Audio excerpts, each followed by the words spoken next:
ओवैसी ने मोदी सरकार से पूछे चुभने वाले सवाल। नो हिंसा यूसीसी हिजाब की बात करके कई सवाल दागे।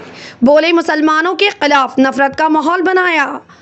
अविश्वास प्रस्ताव पर चर्चा के दौरान हैदराबाद से सांसद असदुद्दीन ओवैसी ने मोदी सरकार पर कई शब्द बाण छोड़े। उन्होंने नो हिंसा, यूसीसी, हिजाब, मणिपुर समेत कई मुद्दों का जिक्र किया। ओवैसी ने कहा कि मैं मोदी सरकार के विरोध में कुछ पॉइंट सामने रखना चाहता हूं।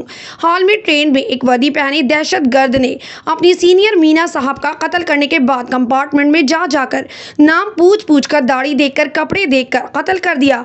बाद में उसने कहा कि मैं देश में रहना है तो मोदी को वोट देना होगा। मैं सरकार से पूछना चाहता हूं कि क्या ये कट्टरपंथ की मिसाल नहीं है? अगर है तो सरकार इस पर क्या करेगी? संविधान में ज़मीर की आज़ादी का जिक्र है। पीएम से मैं जानना चाहूंगा कि कहां गया इस हुकूमत का ज़मीर? उन्होंने कहा कि नूह में 750 इमारतों को बिना नियमों का पालन किए गिरा दिया गया क्योंकि वो मुसलमान थे, पूरे अवैध थे। इसलिए हाईकोर्ट ने कहा कि एथनिक क्लींजिंग है। दूसरी बात, इस मुल्क में नफरत का माहौल मुसलमानों के खिलाफ पैदा किया गया।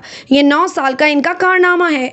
ओवैसी ने आगे कहा, प्रधानमंत्री को पसमानदा मुसलमानों से बड़ी मोहब्बत है, लेकिन एक भी पसमानदा मंत्री नहीं है। अखलाक से लेकर पहलू खान से लेकर अफान अंसारी से लेकर लुकमान अंसारी तक पसमानदा मुसलमानों की मॉब लिंचिंग होती है। हमारे होम मिनिस्टर क्विट इंडिया का नारा लगा रहे थे। क्विट इंडिया का नारा एक मुस्लिम ने दिया था, जिसको महात्मा गांधी ने पूरे देश में पहुंचाया। इस देश में अगर क्विट इंडिया कहना है तो चाइना क्विट इंडिया कहो। गौरक्षक मोनू है जो आपके लिए डार्लिंग बन गया है, उसको कहिए क्विट इंडिया। तुष्टीकरण की राजनीति आप कर रहे हैं। हिंदू अक्सरियत लोगों में हथियार बांट रहे हैं। मणिपुर में 50,000 लोग बेघर हो गए, हथियार लूट लिए गए। असम राइफल्स पर एफआईआर कर दिया गया। हरियाणा के नूह में 700 मुसलमानों के घरों को तोड़ दिया गया क्योंकि वो मुसलमान थे। ओवैसी के इस बयान पर जनता ने सोशल मीडिया पर मोदी सरकार की आलोचना की। एक यूजर लिखते हैं, मुसलमान की छोड़ो, महानुभाव को तो हिंदू से भी मोहब्बत नहीं है क्योंकि हाथरस, लखीमपुर, उत्तराखंड से लेकर उन्नाव के बलात्कार पीड़ित बेटियां हिंदू और गुजरात के मुस्लिम। दंगों में मरने वाले सबसे ज्यादा हिंदू और फर्जी एनकाउंटर में मरने वाले मुस्लिम।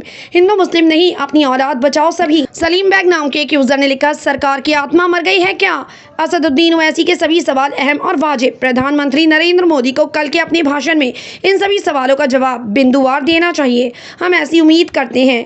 एक और यूजर लिखते हैं, भारत के मुस्लिमों के पास असदुद्दीन ओवैसी के रूप में संसद में अपने लिए एक बहुत मजबूत आवाज़ है। मैं शम्स तबरेज कासमी ने ट्वीट करते हुए लिखा, असदुद्दीन ओवैसी साहब ने आज संसद में बहुत ही ज़रूरी मुद्दा उठाया कि जब मुसलमान पर अत्याचार होता है तो चौकीदार के साथ दुकानदार भी चुप्पी साध लेते हैं। कांग्रेस में मौजूद मुसलमान नेताओं को भी अपने दुकानदार से सवाल पूछना चाहिए कि वो मुसलमान पर होने वाले अत्याचार पर खामोश क्यों रह जाते हैं, अपनी सरकारों से इंसाफ क्यों नहीं दिलवाते। हैदराबाद के सांसद असदुद्दीन ओवैसी के इस बयान को आप कैसे देखते हैं? अपनी राय कॉमेंट सेक्शन में जरूर दें। हमारे चैनल को सब्सक्राइब करें, बेल आइकन प्रेस करें ताकि देश दुनिया से जुड़ी तमाम वायरल खबरें हम आप तक पहुंचाते रहें।